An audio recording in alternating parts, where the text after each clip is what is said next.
unmoderated. Likewise.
Yes.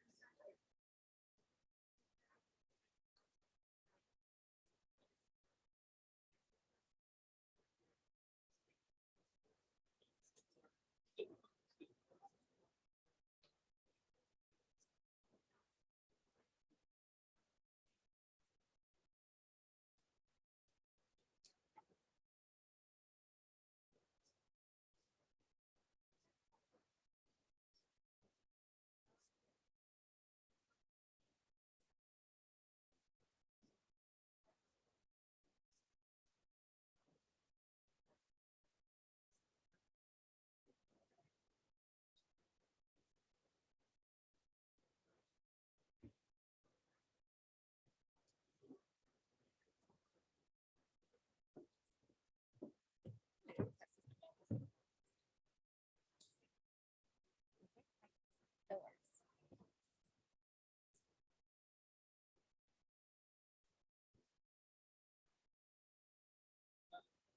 Good morning. Okay.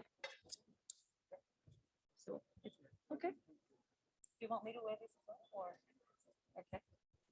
Good morning, everyone, and welcome to the Glasgow Women's Panel, Leadership Panel on Gender Equality and Climate Change. I hope you're all able to see the distinguished panel of our female leaders. And I understand this is a very high-level event, but it will be for an hour. So for those of you who are standing, please bear with us. I know it has been extremely challenging for all of us to access the venue. And the Prime Minister of Bangladesh will be joining us shortly, but we will begin the panel as of now. I am very honored to be the moderator for this panel. My name is Kavita Naidu. I am a Fijian human rights lawyer, and I work on feminist climate justice. I am part of the coordinating team for the Women and Gender constituency, and we are wearing colored masks each day to launch our color campaign on women's rights issues. And the orange color today is about feminist leadership in climate action. And so you will see a few of us out here wearing orange masks, and please join us in solidarity for the color campaigns. And I believe Mary Robinson has already started this campaign as well. And with that, my very warm welcome to all of you.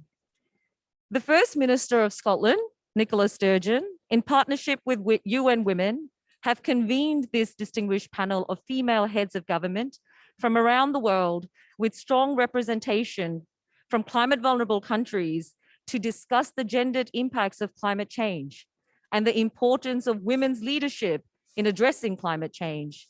This event will launch the Glasgow Women's Leadership Statement on Gender Equality and Climate Change. I think I shall take this mask off so I can hear myself as well. This statement acknowledges the gendered impacts of climate change and notes with appreciation the important work in this field to date and commits to further strengthening efforts to support women to lead on addressing climate change at community, national, and international level. This statement is open to signatures from women leaders from across government, intergovernmental, and non-governmental organizations, business, and civil society, and will remain open for further signatories through to the 66th session of the Commission on the Status of Women in March 2022. As you're all aware, in COP25, parties agreed to an enhanced 5-year Lima work program on gender and its gender action plan. This is a vital step forward in advancing the interests of women in the UNFCCC and supporting gender responsive climate policy. Implementation of GAP will be an important feature of COP26 and in the years ahead. Ahead of Gender Day on 9 November, UN Women and the Scottish Government agreed to convene this event to collectively focus minds on this critical issue from the very start of COP26. The aim is to build a coalition of leaders committed to action on gender and climate change as part of the lasting legacy for Glasgow COP26. As women leaders, we would welcome your signature to this statement at the close of this event. And we will share a video message from the UN Undersecretary General and UN Women Executive Director, Sima Bahos. Excellencies, distinguished guests, UN Women is honored to be working closely with Scotland on COP26 and on the Gender Action Plan agreed at COP25. We are pleased to jointly advance gender responses climate action and to collaborate on this high-level panel of female heads of governments from around the world.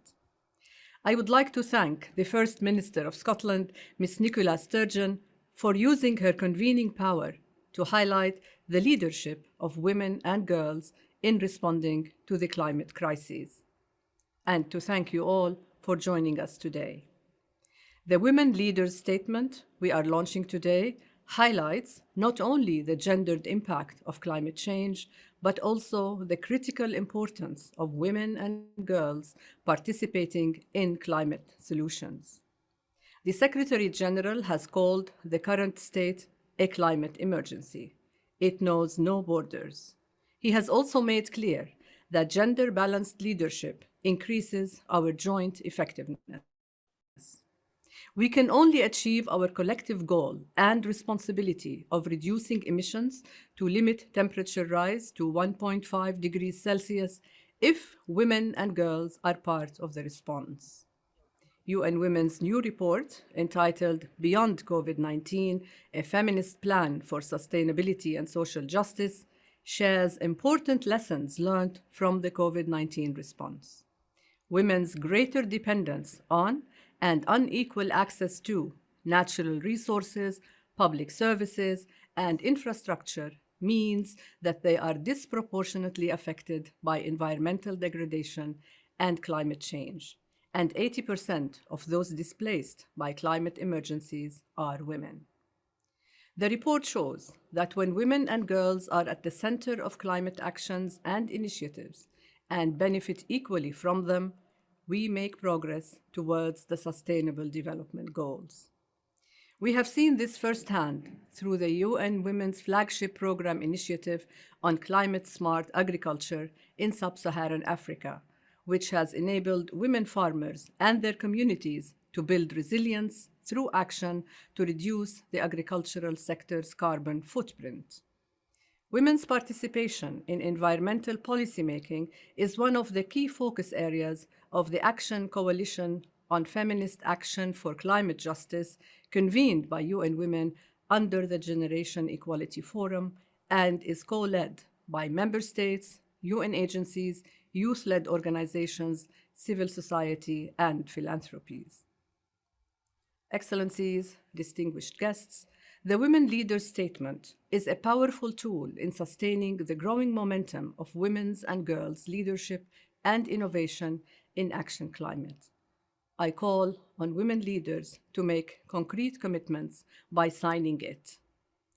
I would like to see an upsurge of gender-responsive climate action as we prepare for the 66th session of the Commission on the Status of Women in March 2022, and whose priority theme encompasses climate change, environment, and disaster risk reduction. It is our duty to work together so that women's and girls' full, meaningful, and effective participation and leadership in climate action around the world becomes a reality. Thank you.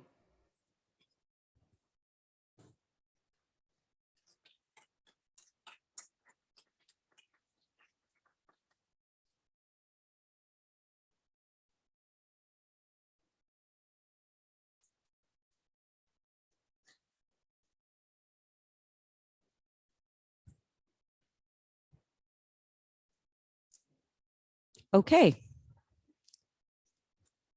Thank you.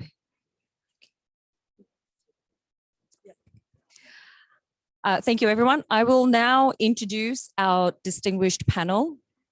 I'll begin with Her Excellency Nicola Sturgeon, First Minister of Scotland. Nicola Sturgeon became leader of the Scottish National Party on November 14th, 2014, and was sworn in as First Minister on November 20th, 2014. Under her leadership, the Scottish Government introduced the world's first climate justice fund, and a decision was recently taken to double its value to £6 million per year, providing 24 million across the Parliament. She is currently MSP for Glasgow South Side, where she also lives. And I will take this opportunity to thank you for the extra 1 million that you have pledged on loss and damage, which is very important for the Pacific region. So thank you so much.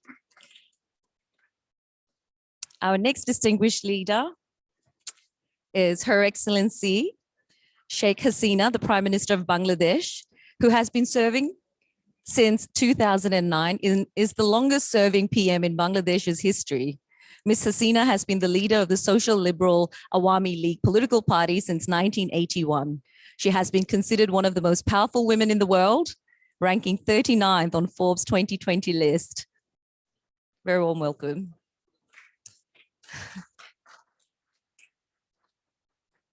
I'll now introduce Her Excellency Samia Suluhu Hassan, President of Tanzania. She is Tanzania's first female president, taking office in March 2021. She began her presidency with a bold vision for boosting inward investment and bringing Tanzania back into the international fold. She is a member of the Social Democrat Chama cha Mapinduzi Party. And our final panelist is Her Excellency Kaja Kallas, Prime Minister of Estonia. She is the leader of the Estonian Reform Party and has been Prime Minister since January 2021. She is the first female PM and leader of a major political party in Estonian history. She previously served as an MEP from 2014 to 2018, representing the Alliance of Liberals and Democrats for Europe. Thank you, Madam Leaders, for joining us on this panel this morning. We will begin by asking each of you to share quite briefly what your country's position is on climate change and gender, and just give a context. And as you can all appreciate, we have developed countries and developed countries being equally represented. So it would be really good for us to get a very strong idea of some of the challenges, but also some of the successes that you've faced with gender responsive climate action. So perhaps Her Excellency Nicola Sturgeon, you may start first. Oh, yes, we. Thank you. Thank you very much indeed for your expert introduction and chairing of our session so far. It is a real pleasure and privilege for me to be joined here today by the Prime Minister of Bangladesh, the Prime Minister of Estonia, and the President of Tanzania. We are hoping to be joined later in the session by the Prime Minister of Barbados, who of course gave such a powerful address to the opening ceremony yesterday. I also want to take the opportunity to thank UN Women for their partnership in this initiative, and the Executive Secretary for setting the scene for us today and giving us some inspiring and motivational introductory words. The idea for this declaration was motivated by two factors. Firstly, the recognition, which I'm sure we'll hear from my fellow panel members here today, that the impacts of climate change are in almost every country, and in particular some parts of the world, disproportionately experienced by women. The effects of food insecurity, of population displacement, of the violence, sometimes sexual violence that flows from these disruptions are disproportionately experienced by and felt by women and girls across the world. It's important in all of our attempts to tackle climate change that we recognise very centrally that gender impact. But the second motivation behind this declaration was the understanding that women don't simply experience disproportionately the impacts of climate change. It is often women who can bring to bear the most creative solutions, because we are so often on the front line of these challenges. We know perhaps more than others what is required to address these challenges. So amplifying the voices of women in the debate about climate change and in finding the solutions to climate change is important and needs much more focus than it has had previously. So Scotland is proud to be taking a lead in this initiative. We look forward to promoting the statement in the months to come to attract more signatories. We have a number already, but we want to take this to women leaders in governments, in business, in NGOs across the world to promote and raise up the agenda, the voices of women.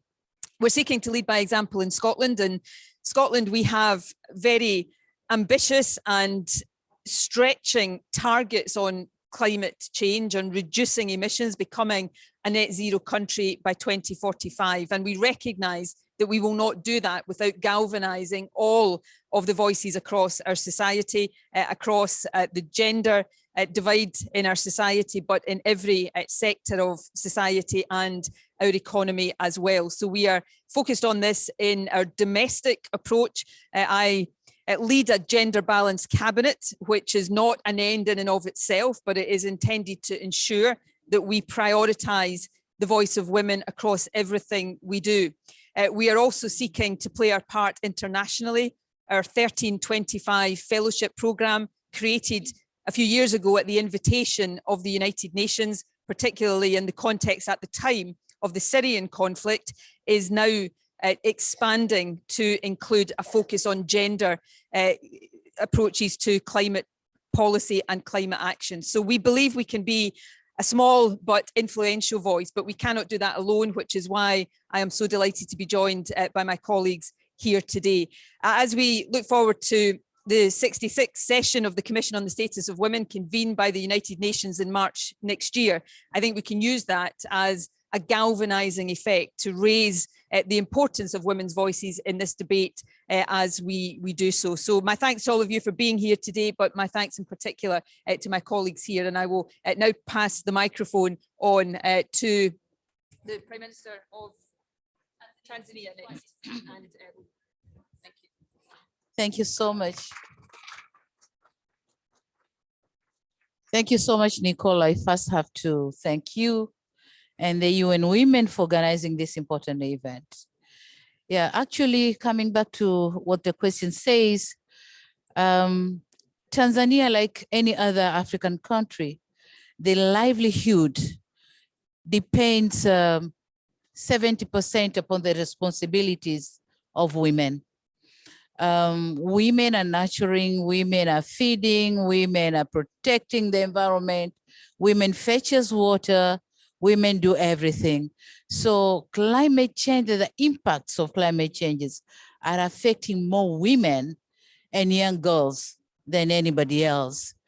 So in Tanzania, we have made this tremendous development in involving women in various levels, government, local governments, local councils down there.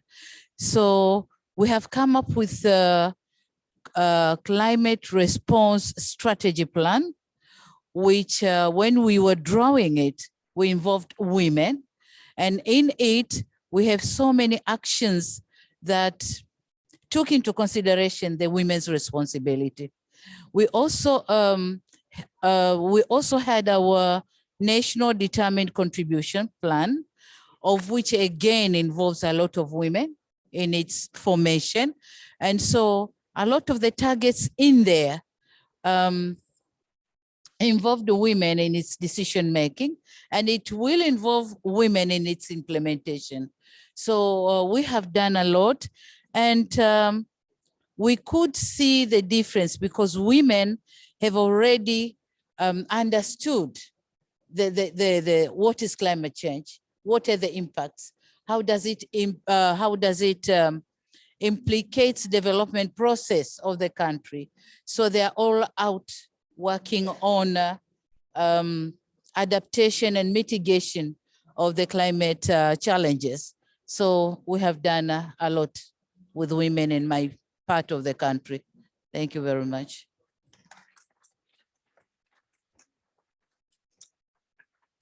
Thank you. I want to build up on what was already said, and this is the empowerment of women. I think we all agree that climate change is not gender neutral, so definitely affects women more. But when we look around here, we have like 140 leaders.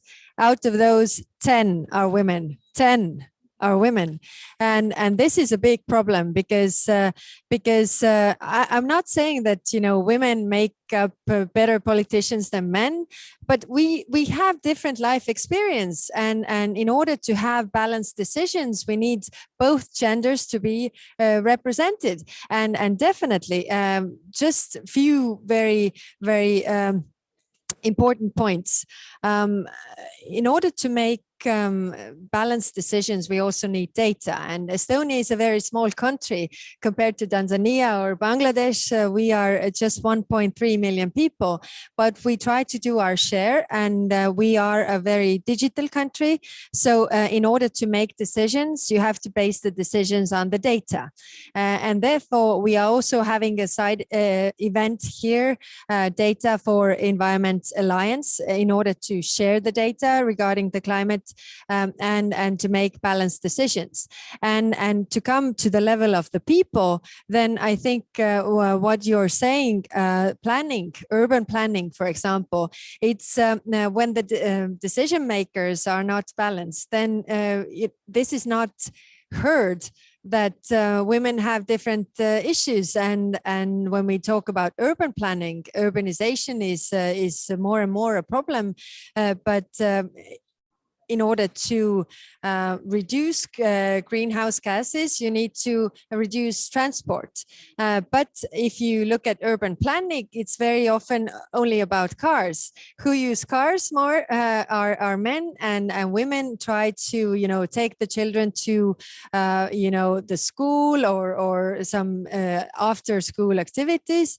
And if the public transport doesn't support that, then the women and families are not using the public transport, and they have to use different cars, 2 cars per family. So if this is of course the problems we have in Europe, but I think as the world is more and more urbanized, we have to think about these things already in the planning phase, not to overcome these later. So I very much welcome this approach, and also this call for action regarding gender equality when we talk about climate action, and we have to start electing more women to make balanced decisions. Thank you very much. I feel that, well, first of all, thanks to organize this occasion. What I feel that the most vulnerable and marginalized people around the world are also the greatest victim of the adverse impact of climate change for a number of social, economic, cultural factors. Women and girls are major among them.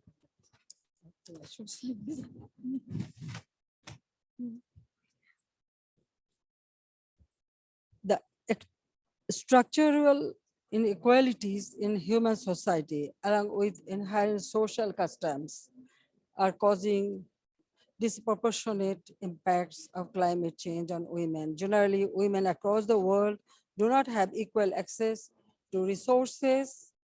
In addition, in many societies, they do not have the decision-making power and are often engaged in low paid and unpaid jobs and activities.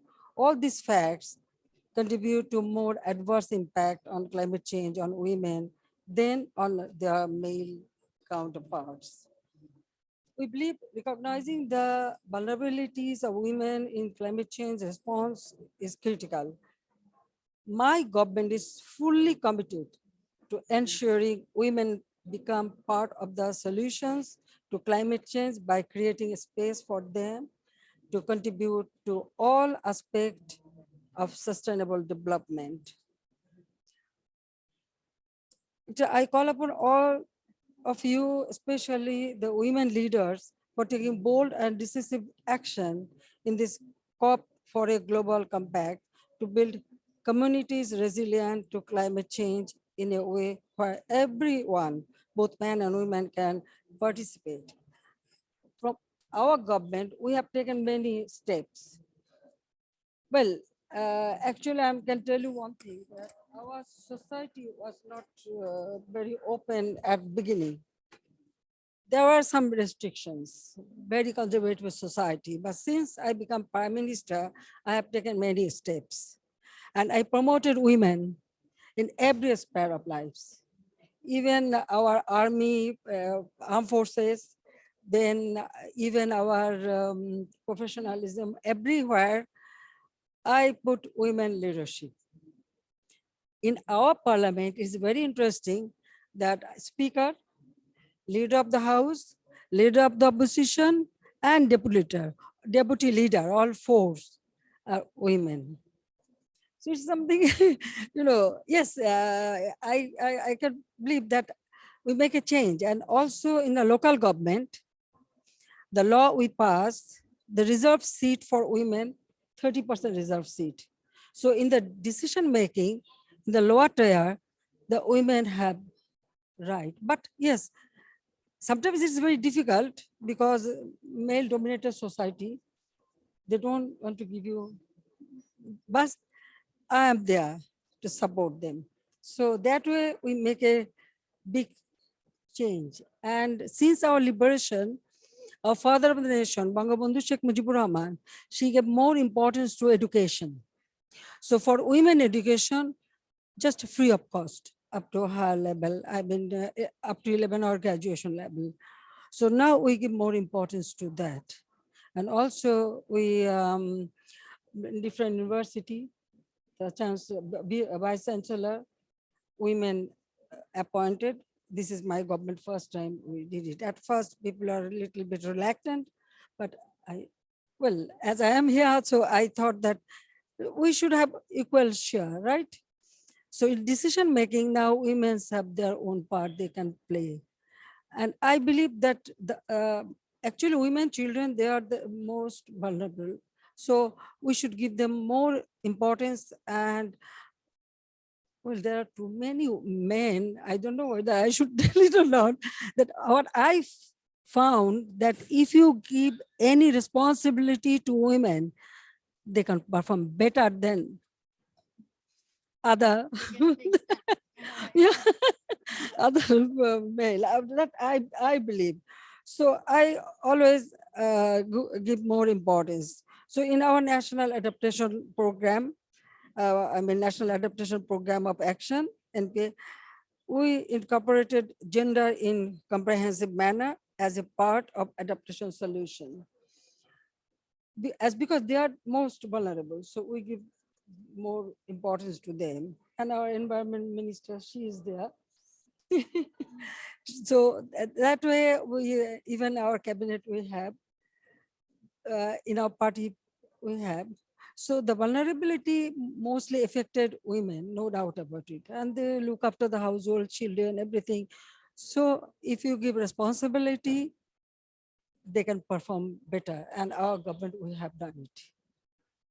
So I can tell you that our aim that even in our parliament, we have reserved seat as well as direct elected representative. So that way we are working on it. Thank you.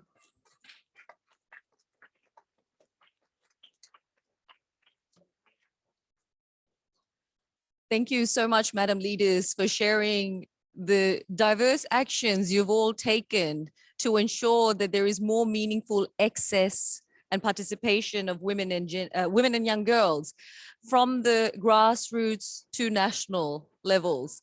And this is key because political leadership is what really influences and shapes those actions that we need to equalize what the injustices of climate change has actually exacted on women and girls in all their diversities. So this is a Q&A session, so we have time for us to have a conversation and learning from each of you about the actions that you've taken to really mobilize around gender responsive climate action.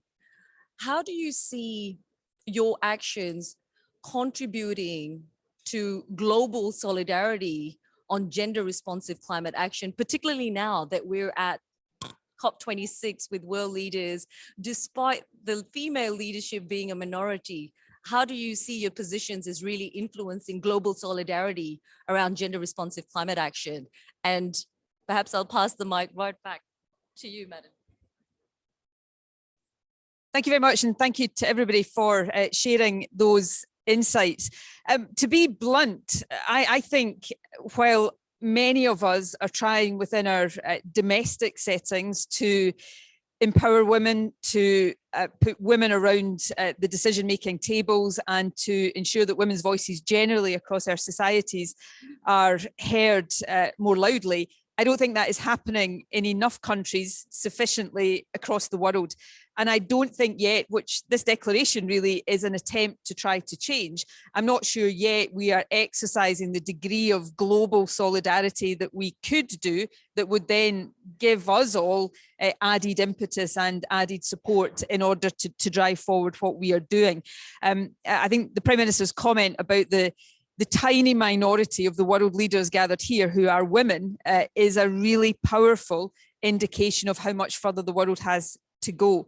So the work we're all doing that we've heard expressed here today is important, but we really must make that more than the sum of its parts by learning from each other, by supporting each other, by building the links and the bridges between each other, and fundamentally about working to make sure that in 5, 10, 20 years to come, the photograph of the world leaders gathered at an event like this looks very different to how it looked today. But that is not simply at that level, that percolates right down to the grassroots and from the grassroots up, because we won't get to the level of world leaders until we start empowering women at the grassroots level much more as well. So I think on the global solidarity level, we have much work still to do.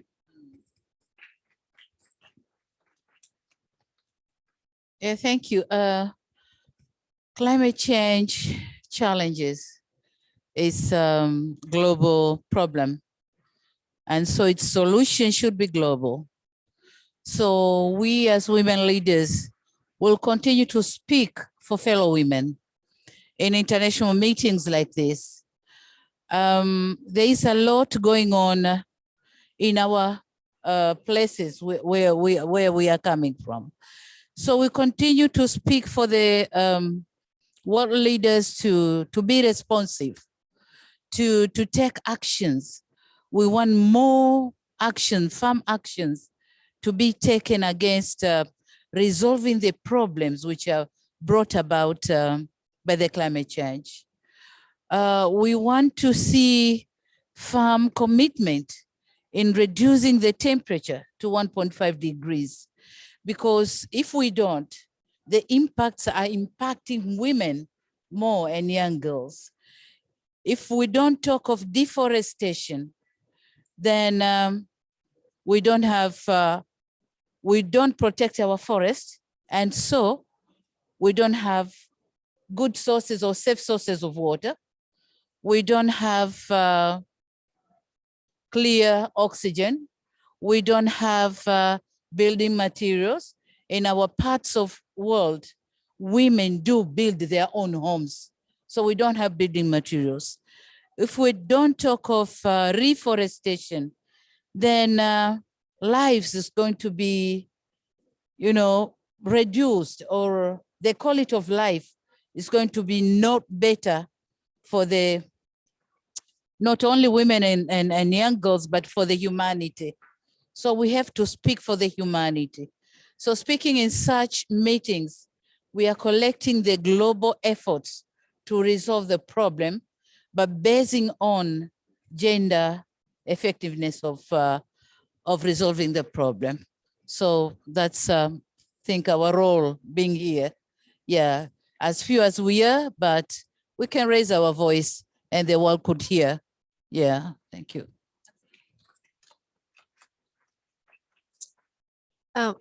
Well, I think of it as women can also be the solution for this problem, because if you think back home, who is doing going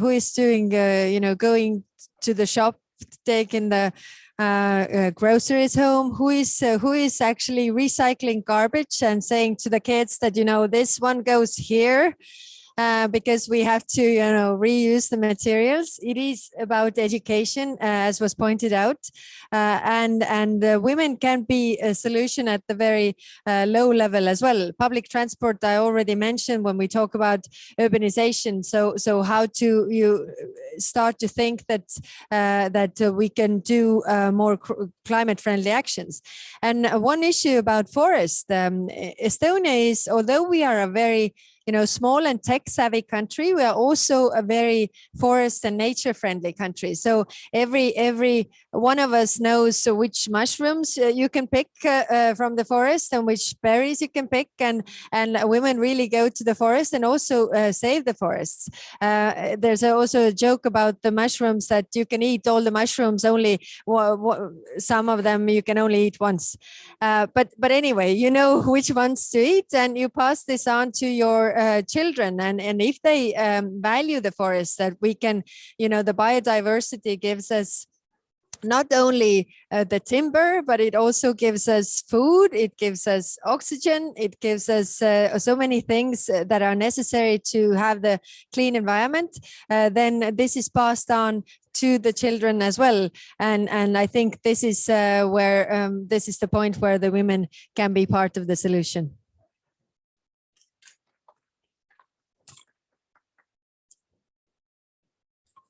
Thank you. In our National Adaptation Program of Action, NAPA, Bangladesh has incorporated gender in a comprehensive manner as part of adaptation solution. Even when we pass our budget, we have gender equal budget. 30% remain, we keep just for women empowerment. That way, we have taken many steps. And for, environment, we have introduced this social afforestation. Mostly women are beneficiary. They plant trees, then they save it. So when it matures, the earning, the 70%, only those people will get share. Government only take 30%, but 70% we distribute to the women. So mostly women actually. So that way we have all this preparedness. And we have prepared the National Climate Change and Gender Action Plan to ensure gender equality in climate change related policies, strategies, and interventions. Moreover, the current update, Bangladesh Climate Change Strategy and Action Plan, BCCSAP, includes gender in one of the core strategic areas to undertake practical and action-oriented program to tackle climate change. Most importantly, my government has introduced gender responsive budget, GRB, allocating around 30% share of expenditure on women development to mainstream gender in all policy and decision-making process. Thank you. Thank you so much, leaders, for sharing the challenges you need to overcome in order to actually have your voices recognized in a leadership space where your voice is in fact a minority despite your authority and position. And I really appreciate all of you talking in the language of human rights, because ultimately the climate crisis is one of injustice. And if we do not address and tackle fundamental challenges of human rights of women and girls, particularly discrimination, inequality, and violence, we are not in a position to actually really build the capacity of women to be involved and to make those solutions that you've so rightfully shared, because women have the means and capacity and the knowledge and wisdom, particularly Indigenous women and women from the global South, who are already dealing with existing inequalities and yet are at the forefront of fighting for climate justice.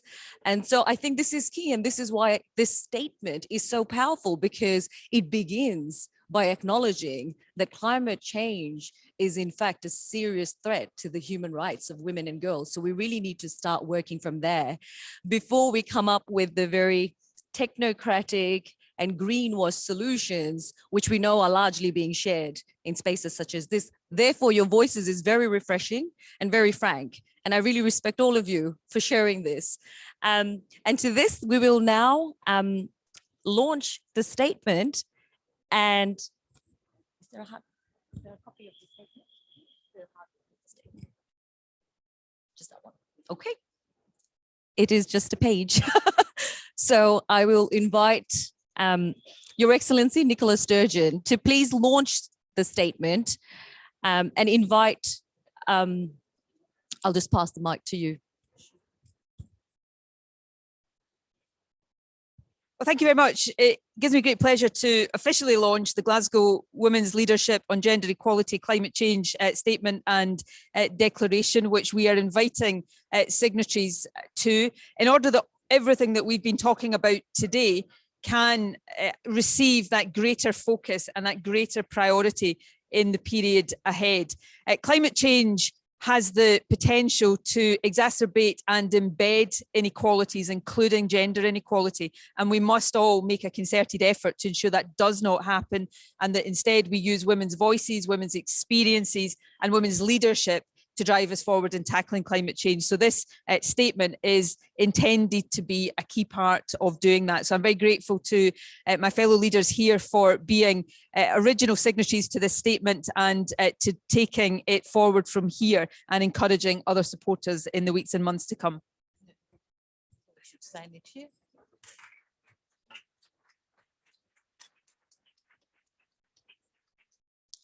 Thank you. I hope you've all had a chance to grab a copy of this statement, and we would like to invite those signatories to the stage, if you may, so that we can have a combined photograph to demonstrate our support and solidarity for the Glasgow Women Leadership Statement.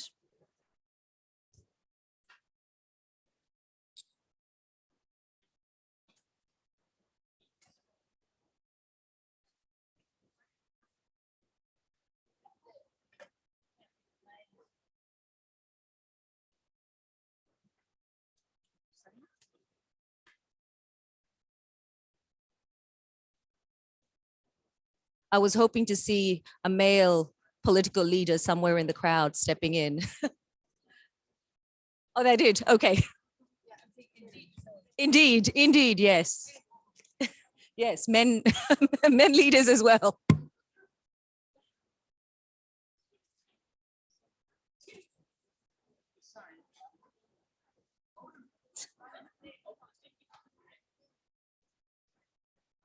I can also say my signature is here, but I don't know. I can also say.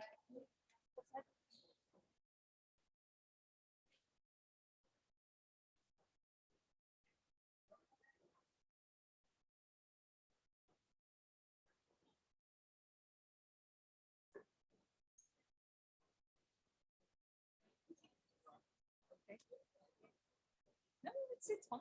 It's fine.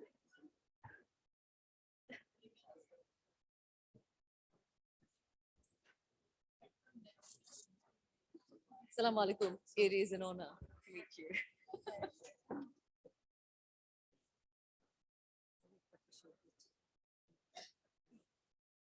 Be a long day. Thank you.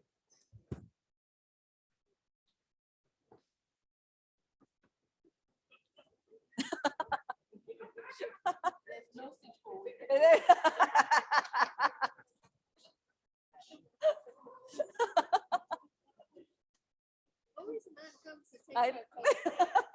Or tries to. Tries to. Well done.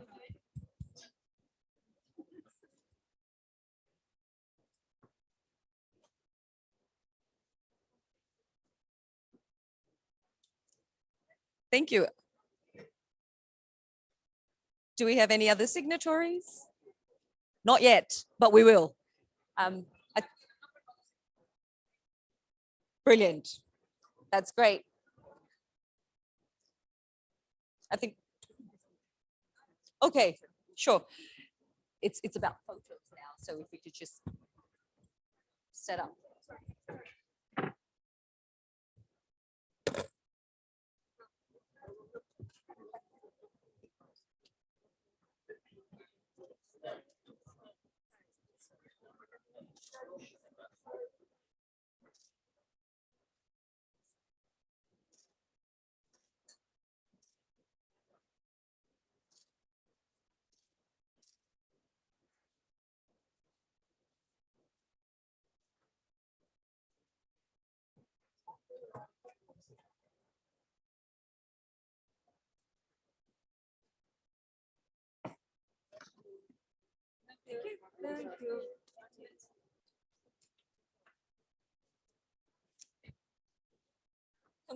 I conclude the event. Thank you everyone for joining us.